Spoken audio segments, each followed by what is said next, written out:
Ini terima kasih kepada Gembala Sidang yang kami kasihi, kami hormati dan kami doakan Ibu Pendeta Darniati Pariaji. We love you Ibu, kami bangga punya gembala seperti Ibu. Terimalah salam dari mimbar ini, Shalom Tiberias. Belum semuanya, lantai 3, lantai 4, lantai 2 sama-sama terima salam dari mimbar ini, Shalom Tiberias. Apa kabar semuanya saudara? Tuhan Yesus itu baik, amin. Banyak berkat, banyak mukjizat. Ada banyak uang saudara.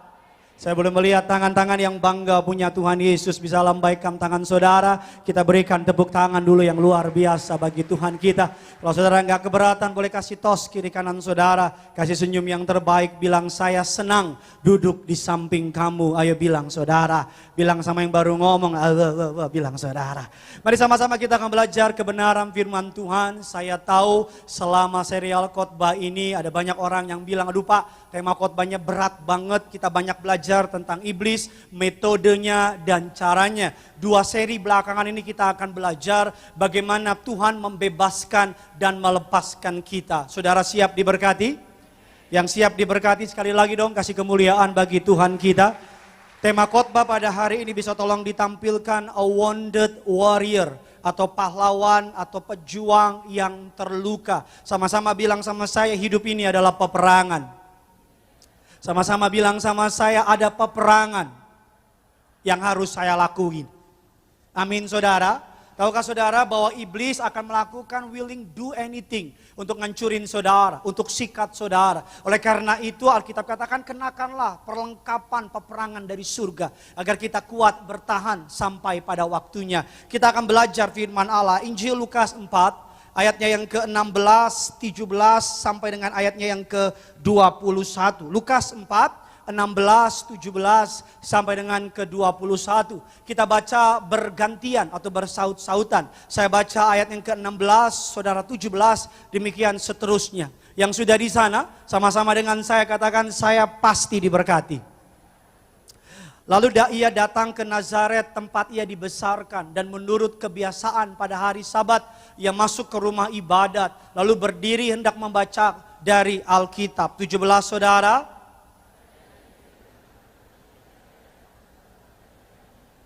Di mana ada tertulis 18, Roh Tuhan ada padaku, oleh sebab ia telah mengurapi aku untuk menyampaikan kabar baik kepada orang-orang miskin, dan ia telah mengutus aku. 19 saudara. Penglihatan bagi untuk membebaskan orang-orang yang, untuk memberitakan tahun rahmat Tuhan telah apa? Sama-sama bilang sama saya, ini tahun rahmat Tuhan. Amin saudara. Bilang kiri kanan saudara, tahun ini kamu dikasihi luar biasa. Bilang saudara. Amin. 20 saudara yang gak ngomong, yang gak ngelakuin, terserah saudara. Berkatnya buat yang melakukan.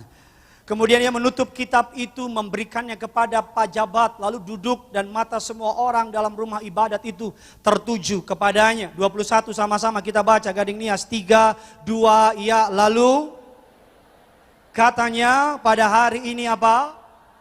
Sewaktu kamu, sama-sama bilang sama saya, terjadi dalam hidupku, terjadi dalam keluargaku. Ada 5 fundamental pelayanan Yesus yang Yesus lakukan selama ia di muka bumi. Dan 5-5-nya itu saudara disebut dalam perikop yang kita baca. Lukas ayatnya yang ke-4, 16 sampai dengan ke-21. Pelayanan fundamental yang pertama Yesus lakukan adalah salvation. Dia memberikan keselamatan, penyelamatan, memberitakan pembebasan kepada orang-orang tawanan kata Alkitab. Memberitakan tahun rahmat Tuhan telah datang. Banyak di antara kita yang stres, tapi dengar baik, tahun rahmat Tuhan telah datang bagimu, katakan amin. Dikatakan pelayanan yang kedua, spirit baptis saudara. Roh Tuhan ada padaku, oleh sebab ia telah mengurapi aku.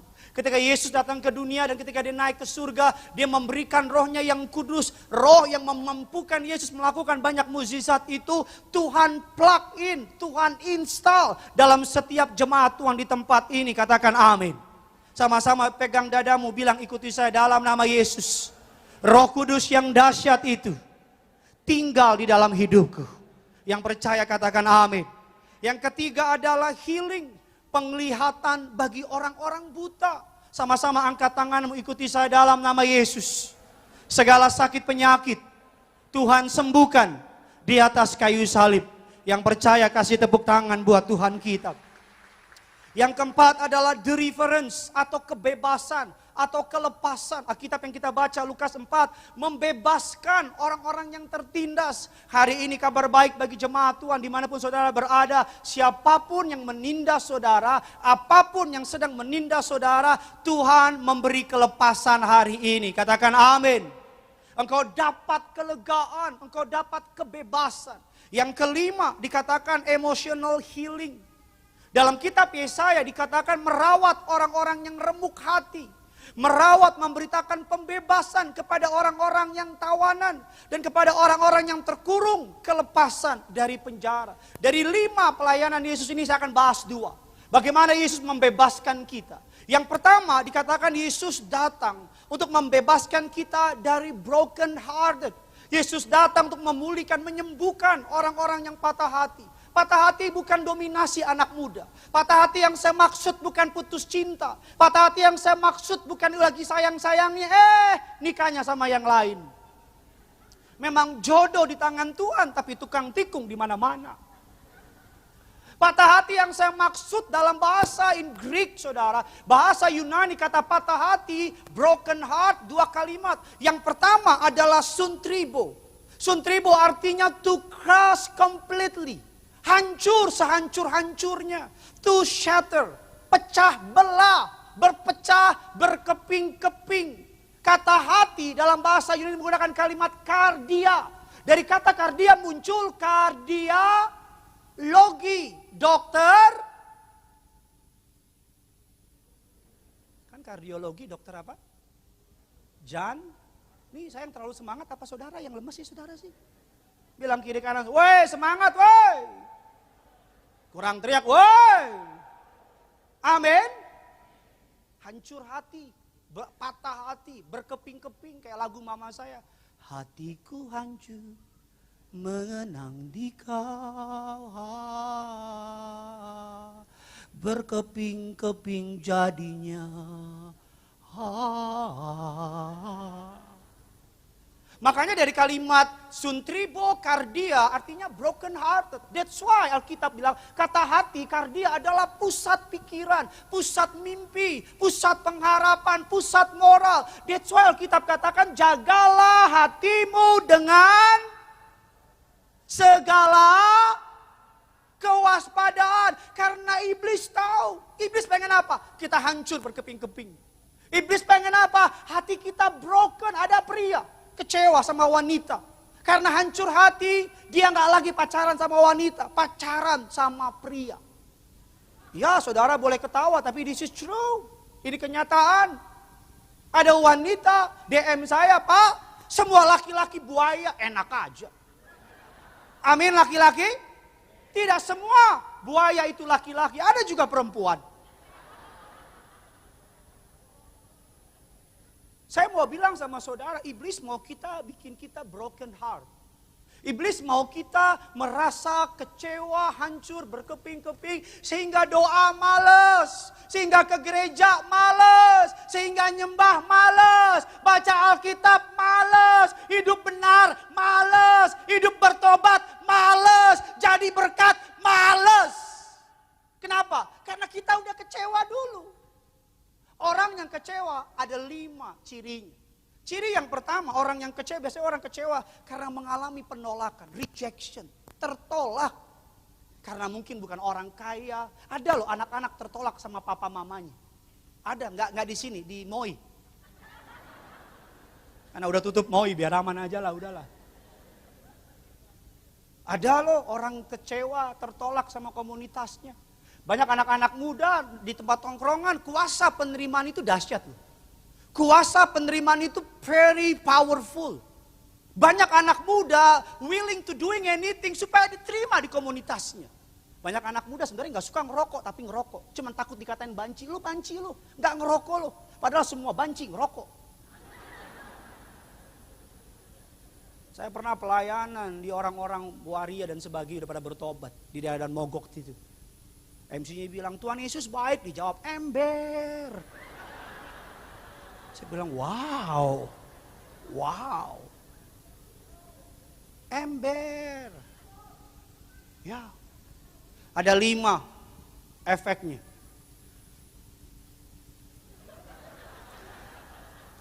Saya udah berusaha untuk menahan itu, saudara. Kita lihat bilangan 14 ayat 34 dulu, saudara. Yuk, sama-sama bilangan 14 ayat yang ke-34. 3, 2, 1, ya.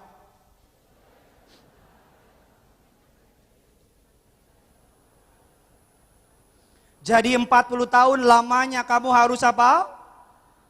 Supaya kamu, jika aku kuasa broken heart juga terjadi bukan hanya karena penolakan, juga terjadi karena kita menolak Tuhan. Alkitab katakan kalau bangsa Israel menolak Tuhan, Tuhan bilang begini, kamu akan menanggung akibat kesalahanmu. Supaya kamu tahu rasa, kata Tuhan, jikalau aku berbalik daripadamu. Kadang-kadang kita orang Kristen, karena dicokokin sama pengajaran kasih karunia yang gak beres itu. Saya gak bilang pengajaran kasih karunia gak beres, tapi banyak pengajaran kasih karunia yang bikin kita menyembarangin Tuhan. Kalau kita sayang sama pasangan kita gak akan selingkuhin pasangan kita. Yang setuju bilang amin. Sayang itu bukan cuma di mulut tapi di perbuatan. Kalau kita bilang sayang sama Tuhan, kita nggak akan berzina dengan hal-hal yang lain. Alkitab katakan kamu akan tanggung akibatnya supaya kamu tahu rasanya aku berbalik dari kamu. Saya berdoa agar Tuhan jangan pernah berbalik dari kita. Karena kalau Tuhan sampai berbalik dari kita dalam tempo sesingkat-singkatnya, dalam waktu secepat-cepatnya 17 Agustus Gading Nias.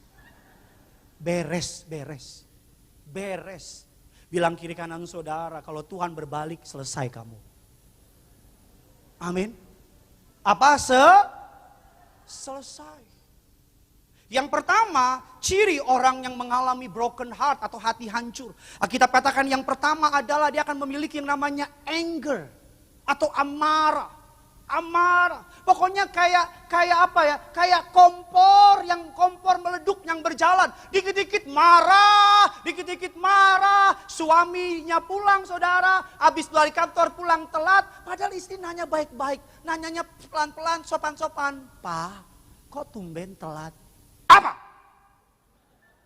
Biar yang tidur bangun. Apa? Suka-suka gua. Orang tuh kalau dalam dosa, habis buat dosa, pulang telat, ditanya, pasti sensitif. Yang datang bulan siapa? Yang sensitif siapa? Coba kalau gak buat dosa, ditanya, Pak, kok telat? Oh tadi si Komo lewat. Santai. Kita lihat firmannya, dalam firman Allah, 1 Samuel 19 ayatnya yang ke-9. Sama-sama kita lihat 9 dan ke-10, tetapi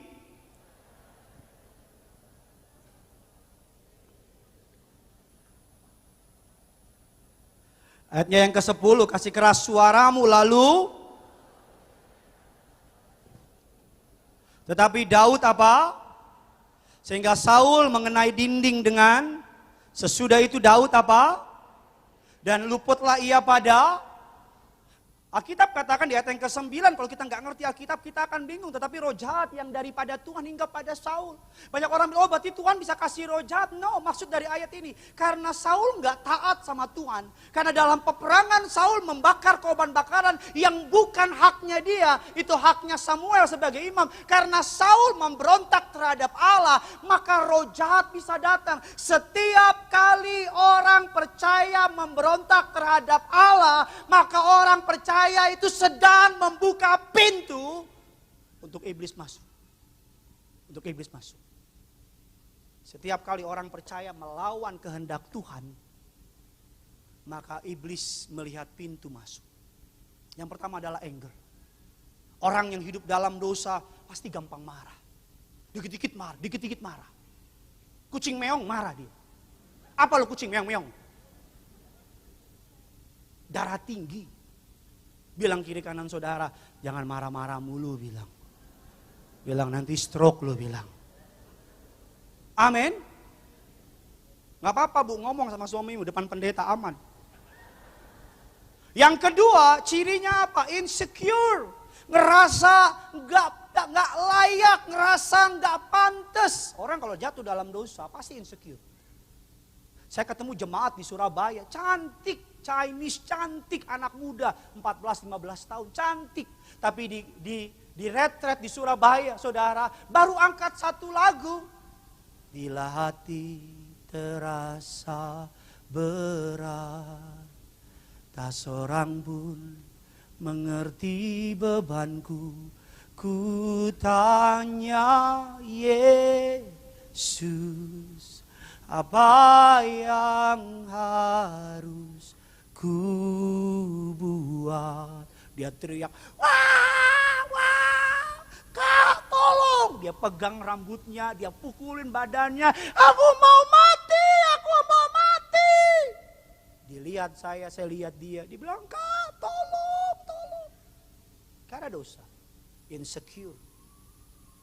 Itu upah dari dosa. Kemarin juga di camp di Jakarta juga sama. Pak, Bu, anakmu di depan kelihatannya baik. Tapi dalamnya broken loh Pak, Bu. Jangan egois Pak, Bu. Jangan cuma sibuk, yang penting udah saya kasih duit. Yang penting udah kasih makan. Ada yang lebih dalam dari itu Pak, Bu. Kasih sayang, kasih contoh, kasih iman, kasih pelajaran, pendampingan. Lebih mahal dari duit Pak, Bu. Diam aja. Lama-lama gue yang marah-marah di sini nih.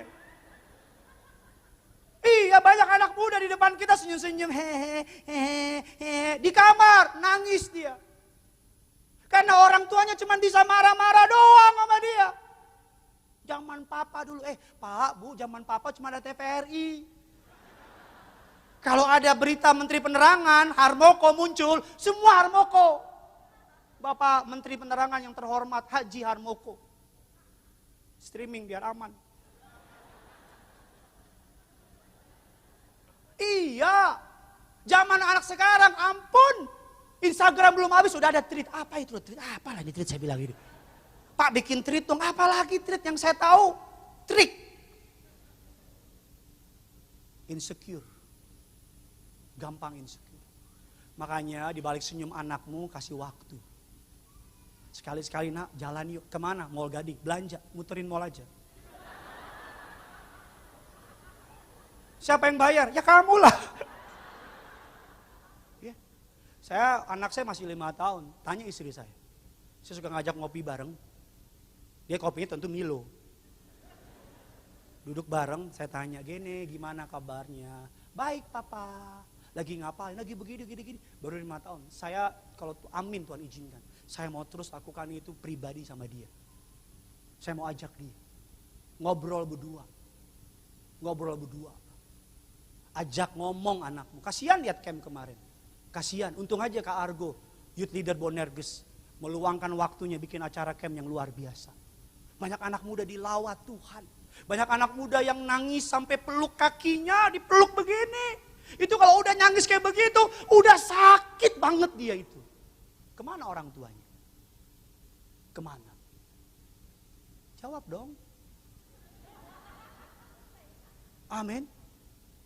Bawa anakmu. Jangan nanti anakmu tiba-tiba maaf ya hamil di luar nikah. Aduh aku gak nyangka. Jangan nanti anakmu tiba-tiba narkoba. Aduh aku gak nyangka. Jangan nanti ketika anakmu convert ke kepercayaan yang lain. Aduh aku gak nyangka. It's too late. Selama ini dia ngomong. Tapi dia gak pernah ngomong Pak Pendeta. Dia pasti kasih sinyal.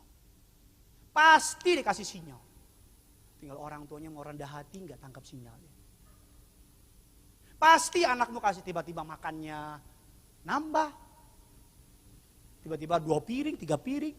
Tiba-tiba piringnya dia makan kayak kuda lumping. Pasti.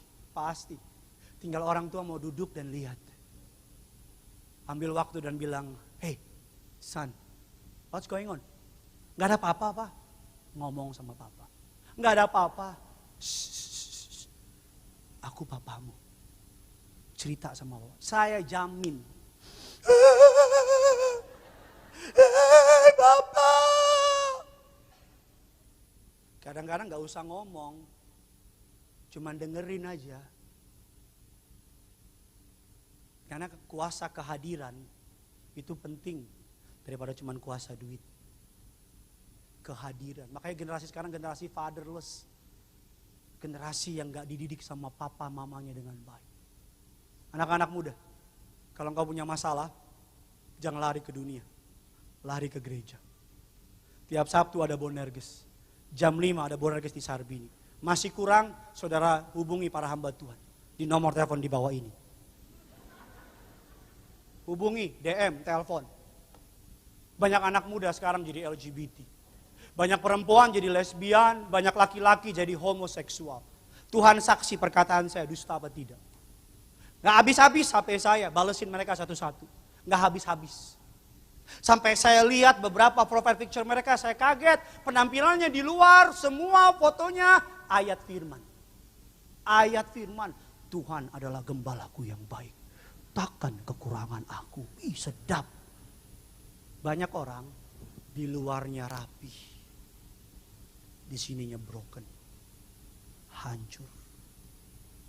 Kalau nggak mau ngurus anak, anak nggak pernah minta dilahirkan. Orang tua yang mau punya anak. Oke, pada diam semua. Kena Pak, puji Tuhan. Kalau cuman kena tapi nggak bertobat buat apa? Guru pertama anak-anak itu bukan guru di sekolah, tapi orang tua. Guru pertama mereka orang tua. Bagaimana mereka menyembah Tuhan, mereka melihat papa mamanya. Amin. Yang ketiga cirinya adalah pride atau kesombongan. Orang yang dalam dosa pasti sombong. Oh nih lihat nih, gue nggak pakai Tuhan, sukses-sukses aja. Lihat nih, gue jauh dari Tuhan, kaya-kaya aja. Orang yang kayak gitu tunggu tanggal mainnya di bioskop-bioskop kesayangan Anda. Ya, orang-orang yang merasa mampu tanpa Tuhan, tunggu. Saya berbicara dari mimbar ini. Orang-orang yang merasa tidak butuh Tuhan, tidak ada Tuhan. Apa itu Tuhan? Tuhan tidak berkuasa, tidak butuh Tuhan. Dengerin perkataan saya. Ini perkataan profetik dari seorang hamba Tuhan yang diurapi Tuhan. Bahwa suatu hari, kalau engkau gak bertobat, Tuhan akan ratain kau. Diratain. Bilang kiri kanan saudara, jangan sombong bos. Kok lemes sih ngomongnya sih? Amin. Berikutnya yang keempat, kita cepat saja.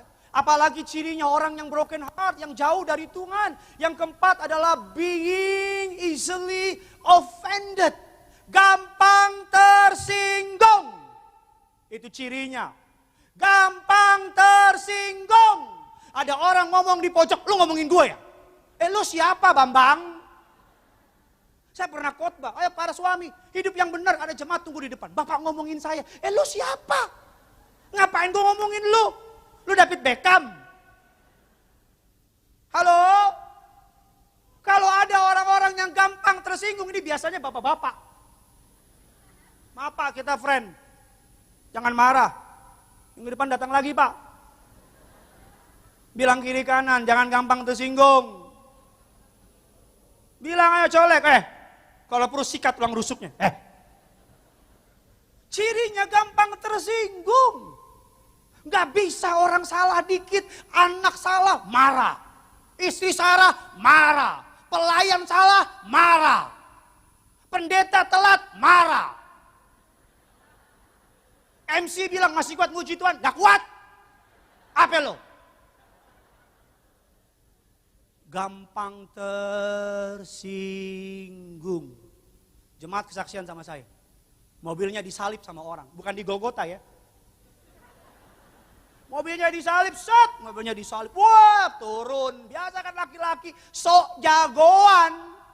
Turun berantem, pukul-pukulan, ribut. Saling lapor, polisi saling visum ke pengadilan. 2 tahun. 2 tahun.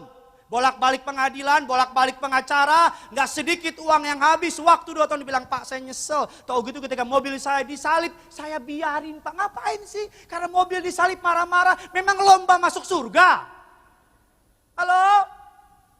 Kok ada pendiam hari ini sih? Amin.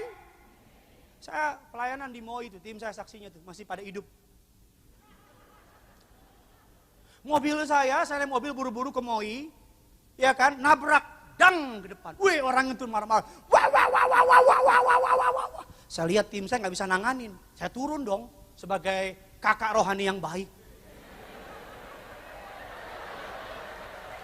Apa maksud tepuk tangan itu? Dia maki-maki, wah, punya mata enggak lu? Jelas punya. Marah. Tim saya gini, ya maaf. Saya turun. Saya bilang maaf Pak, dia lihat saya, pendeta Gideon. Ternyata jemaat MOI juga. Ya saya jemaat MOI Pak, mau ngejar jadwal Bapak. Kalau tahu ini mobil pendeta saya kasih lewat, telat bos. Saya nggak kurang-kurang, nggak lebih-lebihin. Oh iya Pak lewat Pak, gimana? Udah Pak aman Pak aman. Sebenarnya kalau sampai nggak aman neraka lo, aku bilang lo nih. Iya. Saya di Alam Sutra, kan Alam Sutra lampu merah. Merah itu berhenti, kuning itu hati-hati, hijau itu saya diam gini, di klakson tin, kan merah. Kecuali dia buta warna. Tin, saya diam aja. Dia mundur ke samping. Dia buka kaca. Weh. Boleh pendeta, tapi babi yang saya makan ini masih berdiri nih. Anak Medan, boleh kambing di kampung sini tapi banteng di perantauan. Dia buka kaca, saya juga buka kaca. Saya nggak bohong, dia ngomong gini, maaf ya, anjing kau. Bilang, guguk kau, wah mendidih, Simanjuntak itu. Saya mau bales, kok mamanya. Tapi saya ingat saya pendeta, kalau suatu hari dia maju ke depan altar call, Pak doain, Bapak siapa? Anjing Pak. Jangan so jagoan Pak. Memang kadang-kadang di jalan raya ibu-ibu naik skuter adalah cobaan bagi kita semua. Dia naik motor kan, belok mana ya, kiri, kanan aja deh, kiri aja. Oh yaudah deh aku stop tengah jalan. Memang ibu-ibu bawa motor itu adalah cobaan yang paling hakiki. Setan aja minggir, ibu-ibu minggir katanya. Ngeri nih ibu-ibu katanya. Kita buka satu ayat biar kita lebih mengerti, bukan hanya ngomong aja, ada ayatnya gitu. Pengkhotbah 7 ayat 21. Sama-sama kita baca, 3, 2, ya. Jadi,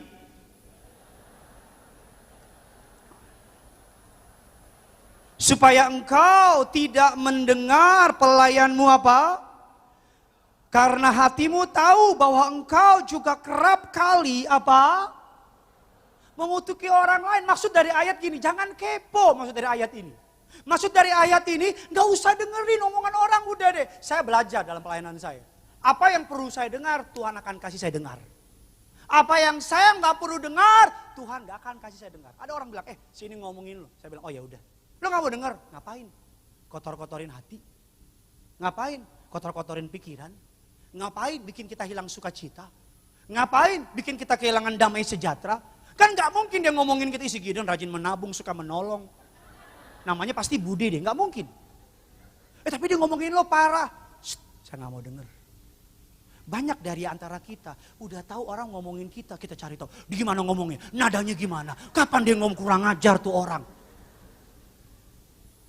Kalau udah tahu orang ngomongin kita, udah. Kalau engkau perlu tahu, Tuhan akan bukakan buat saudara. Tapi kalau engkau nggak perlu tahu, jangan cari-cari. Bahasa saya tuh, jangan cari penyakit. Kok nggak ada yang amin sih? Amin. Bilang kiri kanan saudara, jangan cari penyakit. Amin. Ada orang berapa lalu telepon saya ngomong gini, kakak diomongin sama ini. Oh ya udah, mau apa lagi? Ditanya, sakit hati saya. Saya kan manusia. Dia apalagi detailnya, wah tambah sakit hati, tambah gak bisa tidur. Ngapain? Jangan gampang tersinggung. Kita bilang kasih itu sabar, kasih itu murah hati, kasih itu apa? Lemah, lembut. Jadi kalau ada orang ngomongin saudara, kalau Tuhan gak kasih tahu ya udah biarin aja. Sebuah kutipan memberkati saya, our life are too short and our callings are too great to be offended about something small. Hidup ini terlalu singkat untuk sakit hati sama omongan orang. Hidup ini panggilan Tuhan terlalu besar buat hidup kita untuk sakit hati sama omongan orang. Sama-sama bilang sama saya, hidup ini terlalu singkat untuk sakit hati sama omongan orang. Panggilan saya terlalu besar untuk kecewa sama omongan orang. Yang percaya bilang amin. Dan yang amin boleh kasih tepuk tangan dulu buat Tuhan kita. Yang ketiga, ini kesukaan saya, sampai saya undang pemain Tajidor maju ke depan. Yang ketiga, apa cirinya orang yang jauh dari Tuhan mengalami penolakan, mengalami dosa. Yang kelima adalah manipulation. Suka memanipulasi. Banyak orang kayak begini nih. Yang salah dia, tapi kan kita ngomong, dia puterin jadi kita yang salah. Sampai kita bilang, loh kok jadi gue yang salah sih? Halo, shalom. Orang yang model begitu apa sih manipulasi? Memakai berbagai macam cara untuk kepentingannya sendiri. Pak, Bu, kalau udah salah, nggak usah bela diri. Kalau udah salah jangan bilang, ya abisnya aku selingkuh karena dia begini. No, selingkuh aja. Abisnya saya mabok-mabokan karena keluarga saya broken home. Keluarga saya broken home. Umur 6 tahun papa ninggalin saya. Tapi saya nggak mabok-mabokan. Saudara mau pilih jadi korban atas keadaan atau jadi pemenang lewat keadaan. Lagi-lagi saya nggak bosan ngomong gini, ikan di laut hidup besar di air asin. Tapi daging nggak pernah rasanya asin. Manipulatif. Banyak orang Kristen kayak gitu. Dan mohon maaf kalau tadi gampang tersinggung itu biasanya bapak-bapak. Sekarang yang manipulatif itu biasanya maaf ya, ibu-ibu. Tampar aku mas, tampar. Dan saudara mau tahu apa senjata terbaik ibu-ibu? Air mata. Aku salah mas. Tapi jangan gitu dong. Sampai kita, kok jadi gue yang salah sih? Kan yang salah lo katanya gitu. Saudara mau tahu siapa yang suka manipulatif? Anak kecil. Dia nangis, nih permen, diem.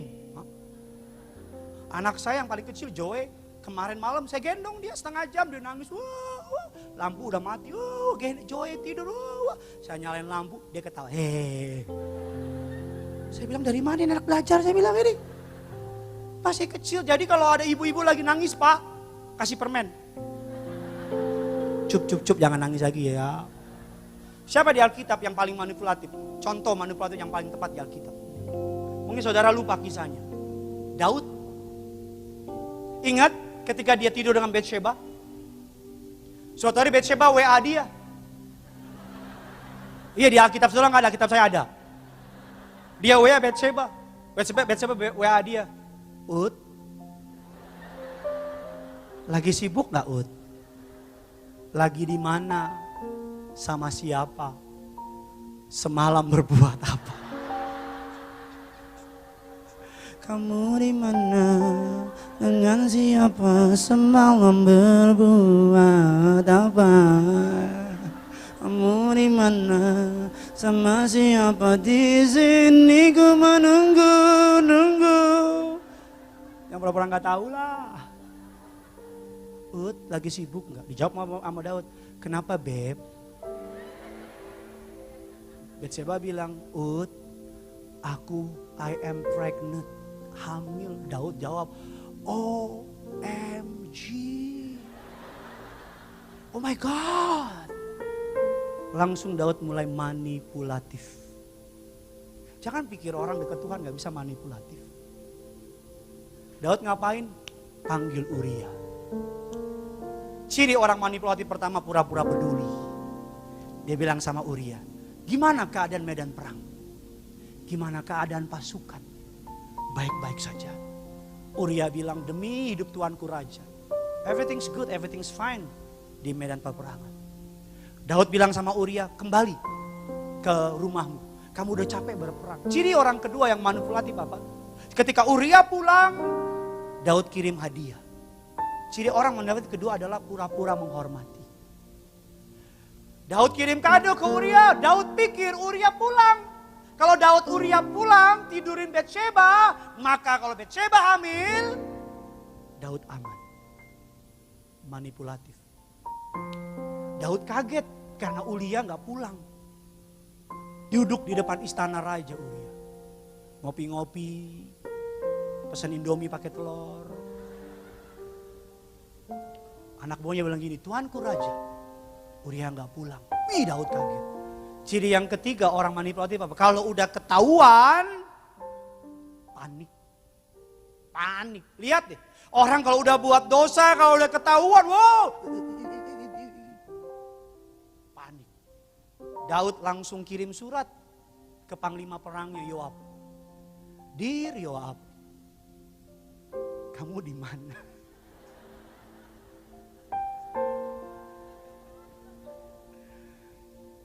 Yoab, taruh Uria di pertempuran yang paling hebat, kata Daud. Ketika dia terdesak, mundur. Biarkan dia mati. Daud dengar kabar Uria mati. Daud bilang yes, mati. Alkitab bilang Daud ngambil Betsheba jadi gundiknya. Dengar baik ya jemaat Tuhan, dengar baik perkataan firman Tuhan hari ini. Tidak ada kejahatan yang sempurna yang Tuhan tidak akan bongkar. Tidak ada. Sepintar-pintarnya saudara menutupi dosa saudara, someday, somehow, suatu hari nggak tahu bagaimana caranya, apa yang dilakukan dalam gelap akan dinyatakan dalam terang. Saking sayangnya Tuhan sama saudara, Tuhan akan bongkar dosa itu. Makanya saya nggak percaya kalau ada copet. Udah berapa kali nyopet? Ini pertama kali ketangkep, nggak mungkin. Nggak mungkin. Pasti sebelum semua penjahat ketangkep, udah ngomong Tuhan sama dia. Bertobat. Tadi di Marina, ada anak muda nangis. Pak, saya baru sadar Pak, baru bertobat. Saya terlanjur apa? Kena HIV. Saya lihat mukanya, kasihan. Masih muda. Bertobat sih. Tapi sakit. Sakit. Uria mati, Daud santai. Kata Daud, mantap. Mati nih orang. Suatu hari Nabi Nathan datang sama Daud. Daud gak tahu apa-apa. Nabi Nathan bilang gini, Tuanku Raja. Bolehkah aku bercerita? Oh cerita, kata Daud. Ada dua orang. Satu orang kaya, satu orang miskin. Orang kaya ini punya ribuan domba. Orang miskin cuma punya satu domba. Tidur sama dombanya, makan sama dombanya, bahkan dombanya itu berbagi tempat tidur dengan orang kaya, orang miskin itu. Oh ya. Suatu hari ada tamu dari orang kaya itu datang. Dan orang kaya itu sayang memsembelih dombanya. Orang kaya itu mengambil domba orang miskin itu dan menyembelih untuk tamu-tamu. Wih, Daud marah. Daud bilang ini, demi Tuhan yang hidup, orang itu harus dihukum mati. Nabi Nathan bangkit beliau berkata, engkaulah orang.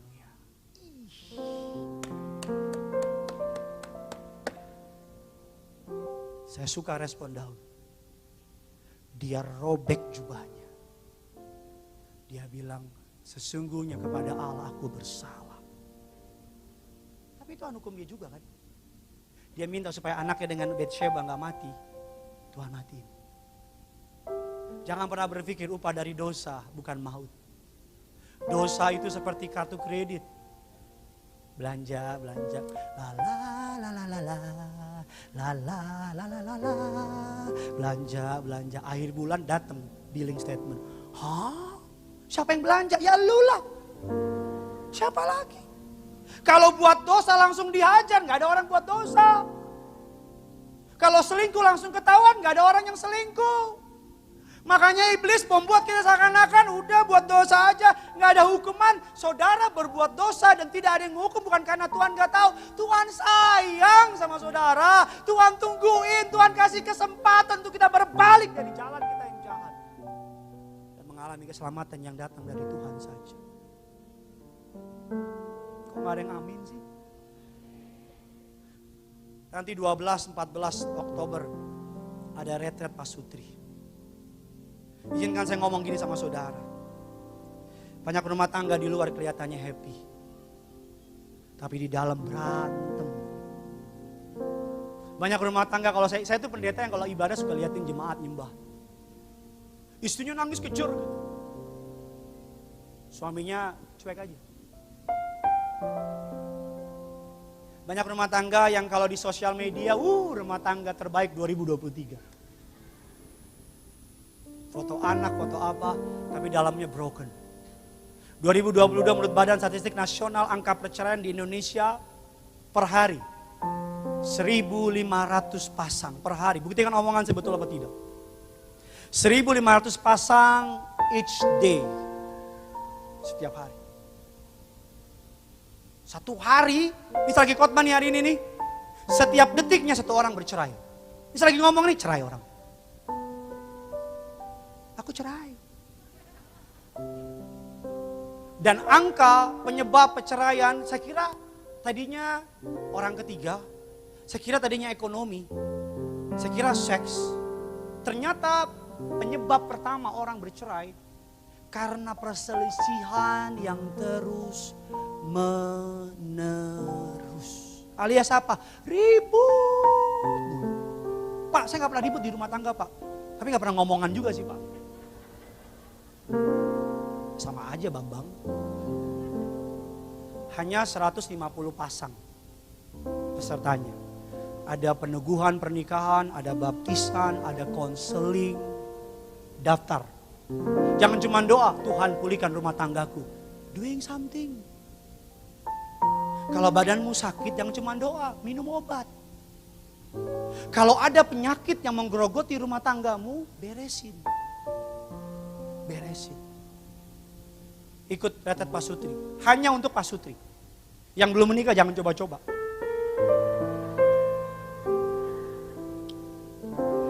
Karena waktunya sudah mau habis. Saya doa. Agar firman ini boleh menjadi berkat bagi saudara dan saya. Selamat hari Minggu. Tuhan Yesus memberkati saudara.